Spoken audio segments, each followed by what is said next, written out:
झनक सीरियल के new promo में अनिरुद्ध को पता चल जाता है कि वो नीतून नहीं, वो उसकी झनक है। वो झनक से जाकर बोलता है कि तुम कोई भी नूतन नहीं हो, तुम मेरी झनक हो और तुम मेरी हमेशा ही रहोगी। मैं तुम्हें आज भी अपनाने के लिए तैयार हूँ, बस तुम मेरी हो जाओ। तभी झनक बोलती है कि नहीं, मैं तुम्हारी नहीं हो सकती क्योंकि आपकी जिंदगी में अर्शी दीदी है। वहीं पे अर्शी आ जाती है और बोलती है कि तुम लोगों का ये क्या चल रहा है, तुम लोग क्या कर रहे हैं, तुम नूतन लड़की, तुम इसके साथ क्या कर रहे हो।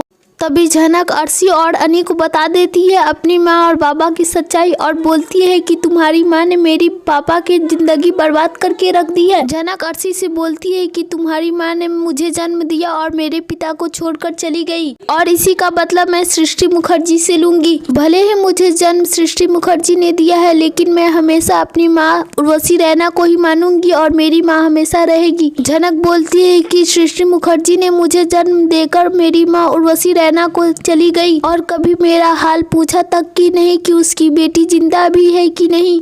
मैं गिन गिन कर अपने हिसाबों का बदला लूंगी। वहीं पे अर्शी और अनी होते हैं, ये बात सुनकर बहुत ज़्यादा आश्चर्य हो जाते और बोलते हैं कि ऐसा नहीं हो सकता, मेरी मॉम ऐसा कर ही नहीं सकती।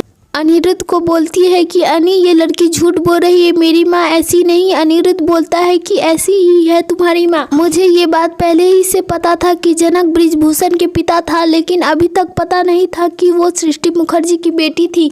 आगे के अपडेट्स जानने के लिए हमारे चैनल को सब्सक्राइब करें और वीडियो को भी लाइक करें।